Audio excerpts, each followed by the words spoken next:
urban farmers, gardeners, and healthy food visionaries. Farmer Greg here, and today we have hit an incredible milestone. This is our 400th episode since the Urban Farm Podcast launched a mere 3 years ago this month. Plus, the really great news is that we have had over 1.3 million listens. That is a whole lot of people impacted. Our success is in great part because of you, our loyal listeners. So I want to take a moment to give you a heartfelt thanks for your dedication to joining the food revolution and taking responsibility for your food system.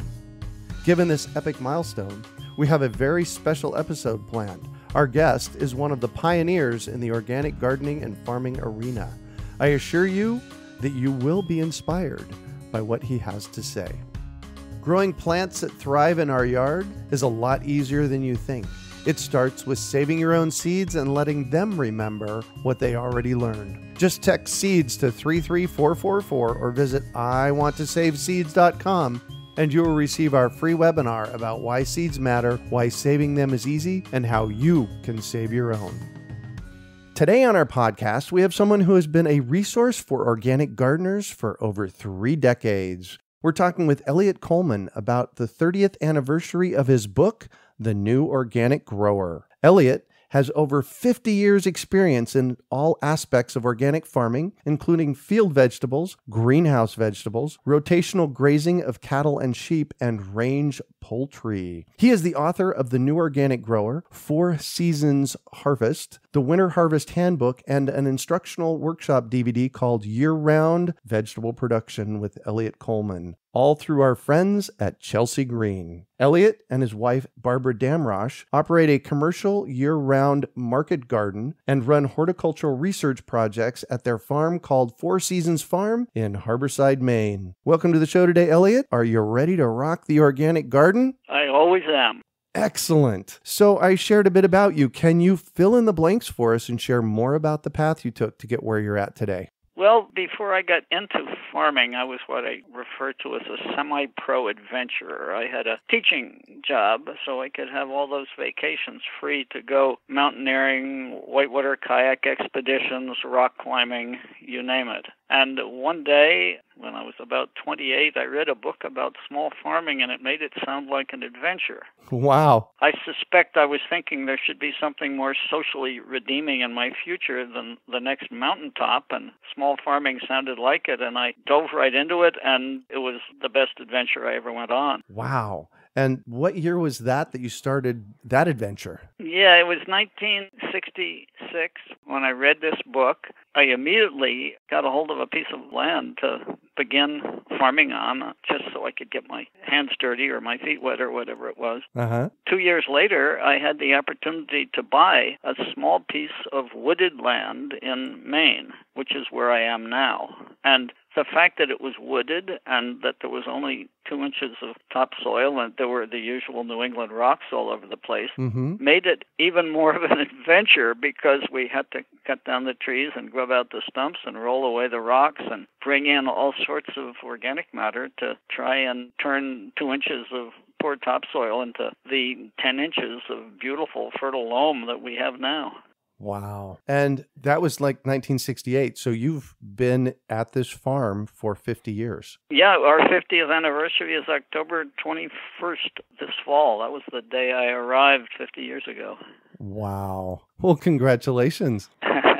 Yeah, I've had a wonderful time doing it, let me tell you that. Nice. So let's just pretend that I drive up your driveway at your farm and park in the parking lot and get out and I shake your hand. What am I looking at? Can you share with my listeners what they're going to see? Well, they're going to see about 14 acres cleared of the 40 acres we own. The uncleared area gets either too rocky or too wet or too steep to use for farming. And on that 14 acres, we have only 2 acres that we've managed to get into truly exceptional soil. Then we also have an orchard, we have buildings, roads, and pastures. The whole thing is a beautiful emerald green diamond in the middle of a forest. Wow. So, and on your website, 4 Season Farm, is that 4seasonfarm.com? That's correct.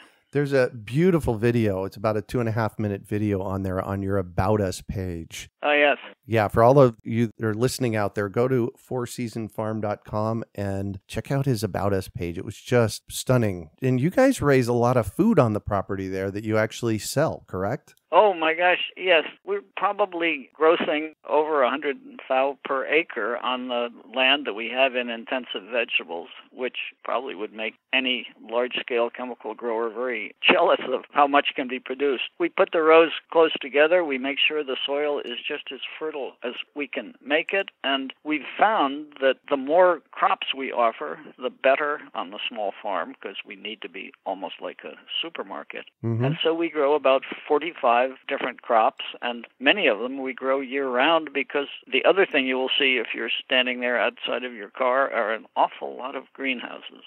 Ah, yes, you would need that up there in Maine, I would suspect. In order to start as early as we'd like and to keep going on through the winter, the greenhouses are indispensable. Yeah. And where are you selling all your goodies at? Well, that's my other rule of thumb for the small farm. We know how many customers we can count on within a 25-mile radius, and we basically grow enough to feed them. And that means we haven't suddenly grown extra amounts of this or that crop that have to take us into the wholesale market where someone could decide they don't need it this week. We grow just about what the local market will absorb, and we have more devoted, dedicated customers than you can count. I'm quite sure most businesses would be jealous of us. Yeah. Wow. So that is a unique way to run a farm, putting a 25-mile circle around your farm and saying, all right, I'm only going to grow for people in this space. Yeah, I was going to say the interesting thing is we often will get letters from chefs who've heard that we do a good job with this or that crop and asking if we'll ship some to them in New York or Arizona or something. And we tell them that our preferred answer to that is that we will come out and show their local growers how to do what we do. Nice. You know, a good friend of mine, Scott Murray, who is also a mentor, he is a big proponent of communities, faith communities and school communities, of setting up small farms and growing for their community. And it sounds to me like that's what you've done. Basically, it is. And the nice thing about it is no one has to worry about the quality of what they're getting because they can all come here and see how well we do it. Yeah. They know us and they know that we have integrity. Beautiful. So I speak all the time about our number one job as growers is to grow healthy soil. And I know that you've already kind of alluded to that a couple of times. So in your mind, what makes healthy soil? Maybe what components go into healthy soil? How do you do that? Yeah, well, the key ingredient, of course, is life.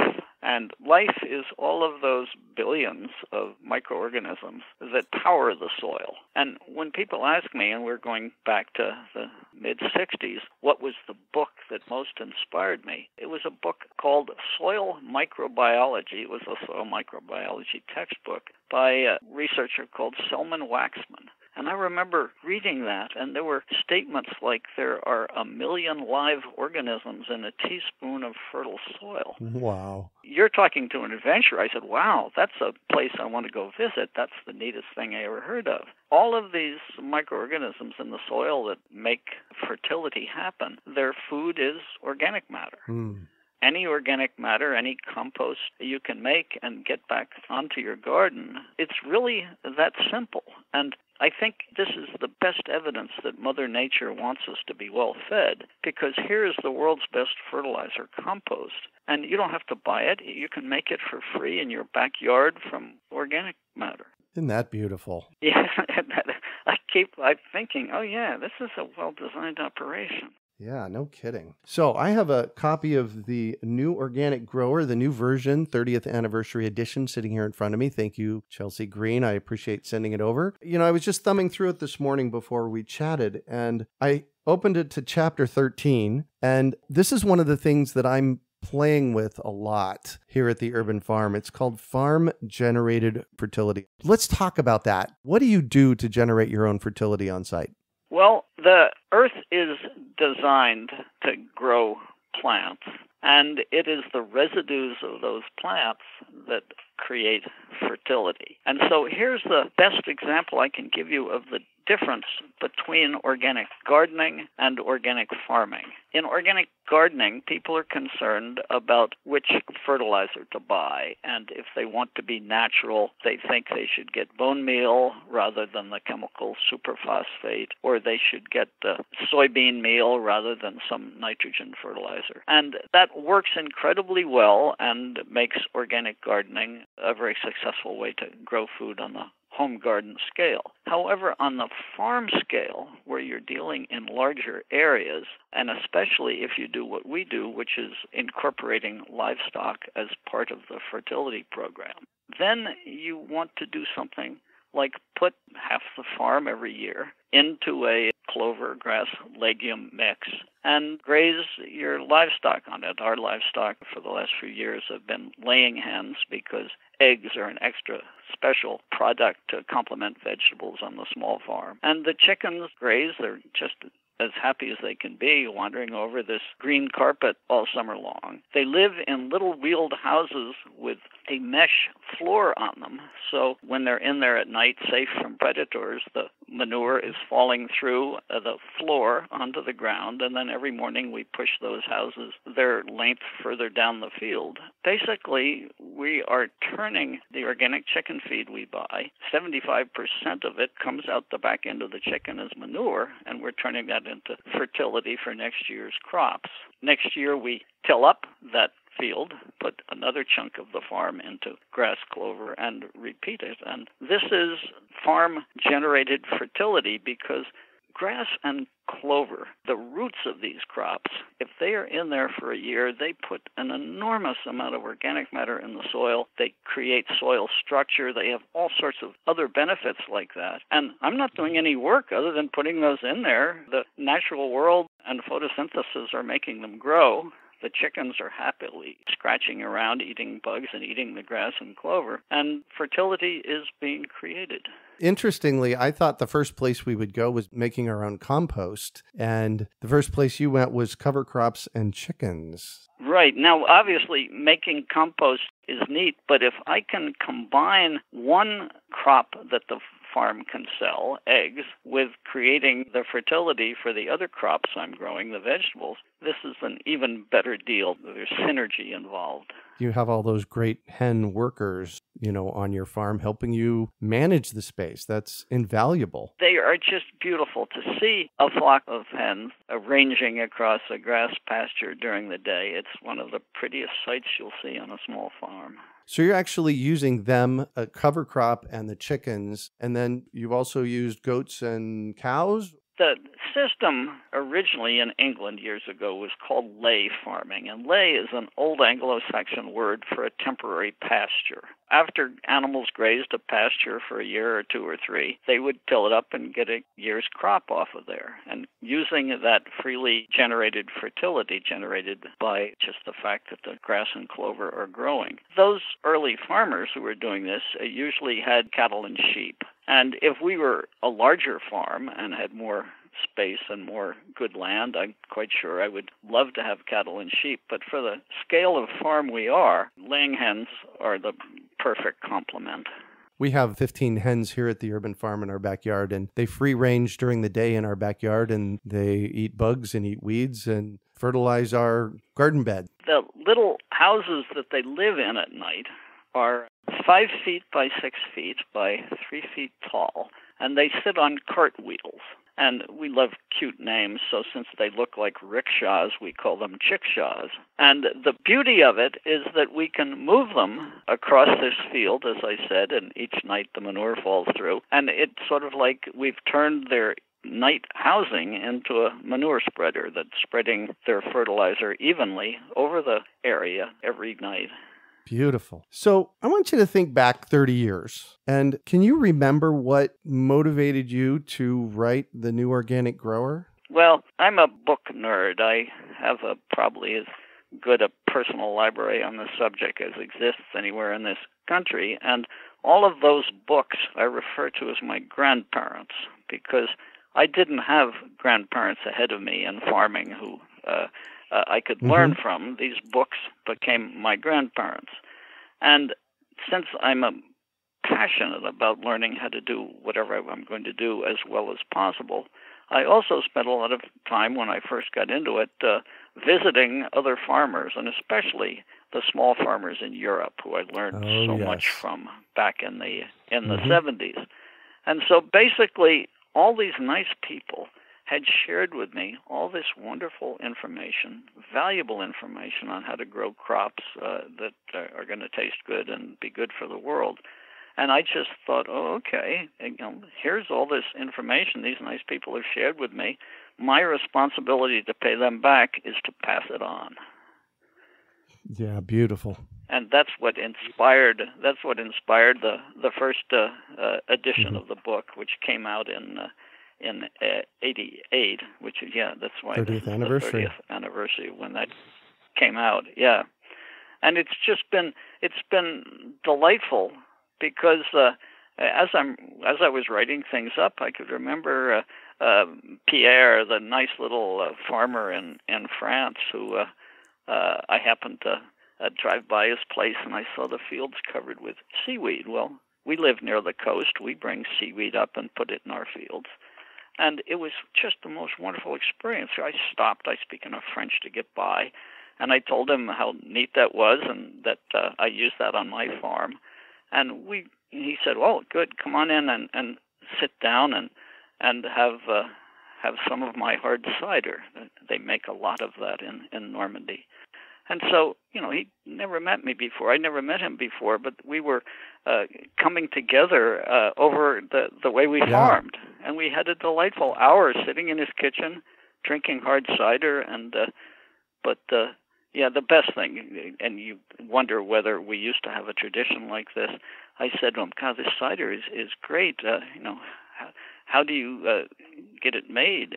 And he said, well, I take my apples to the cider press. And I said, is that far? And he said, no, doesn't every village have a cider press? So wow. It was a wonderful time, wonderful conversation. Yeah, no kidding.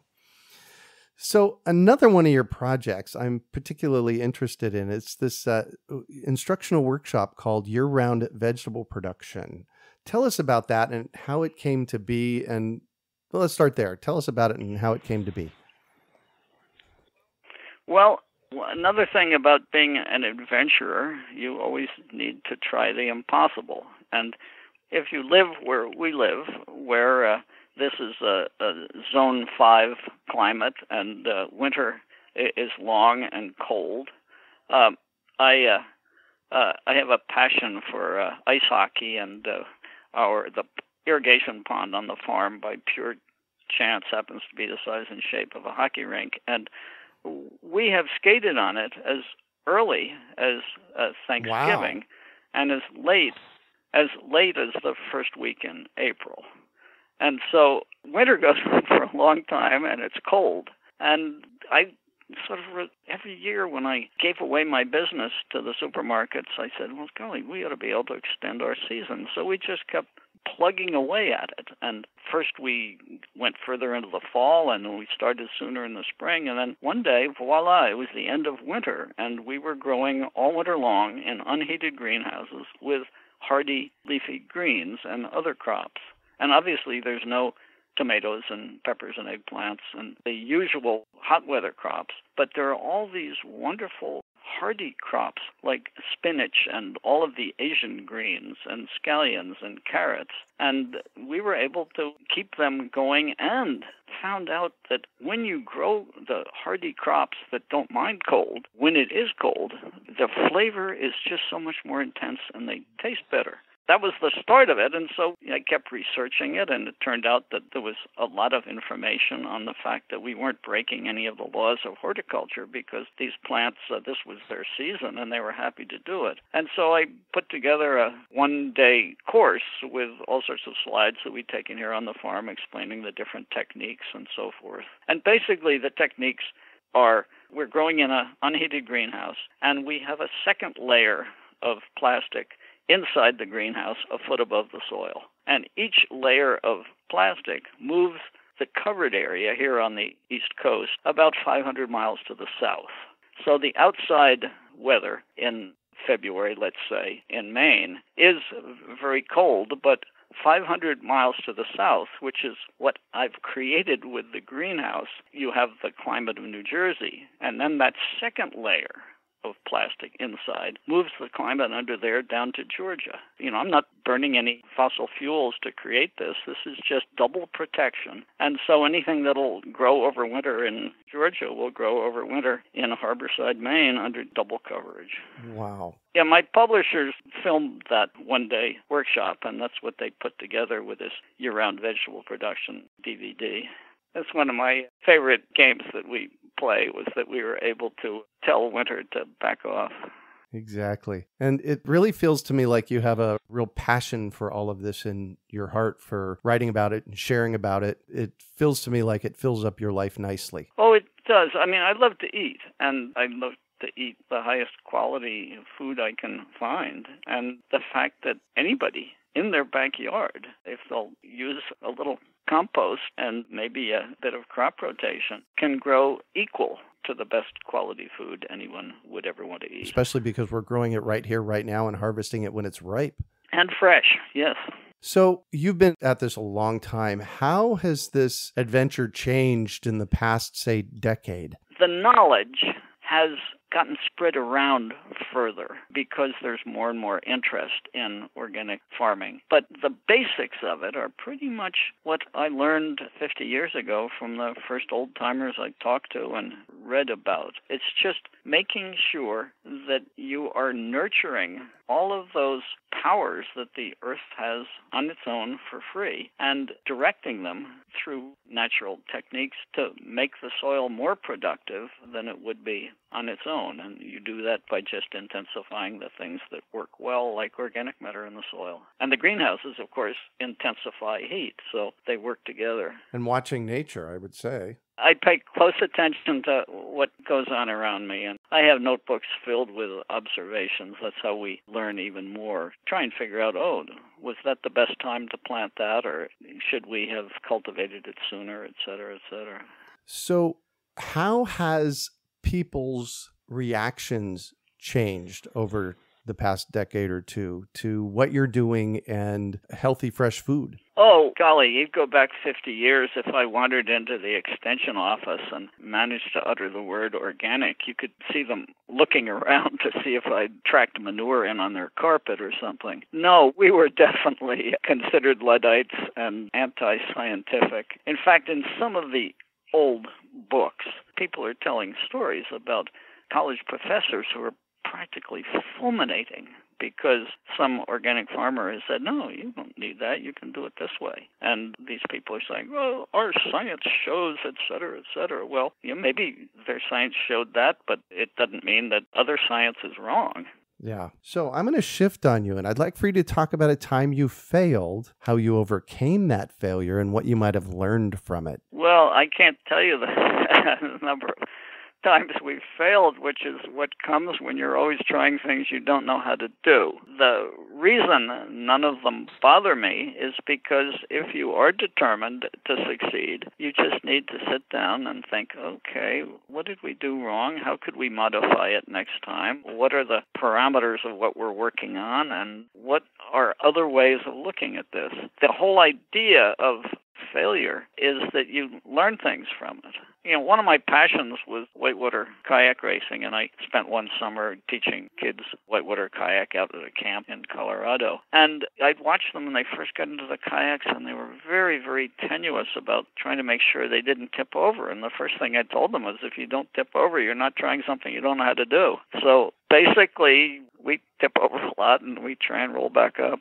And thus far, we've succeeded. I can't think of anything that has beaten us. Well, yeah, we still don't have a total handle on the Colorado potato beetle, but we're doing pretty darn well. There's a few other things to learn. That's the last pest that occasionally bothers us. So the fact that we grow 45 different crops without pests, that's pretty good. Wow. So what do you consider your biggest success?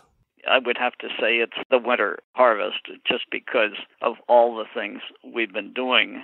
That was the one that when we got into it, it was like being on another planet, because there wasn't any information. Nobody had been there before. So this was truly an exploration into the wilds. I mean, the basic organic farming, I mean, there were just brilliant people in the past before us who laid the groundwork for the concepts that we follow. But the winter harvest in a cold climate with no heat, that was a good one, and we had a heck of a lot of fun. In fact, my kids used to give me a hard time. I'd come wandering into the house when we were first playing around with these ideas, and I'd say, wow, you guys wouldn't believe what we... And they'd say, all right, we've heard it before. Make the vinaigrette and let's have dinner. But it was just one miracle after another.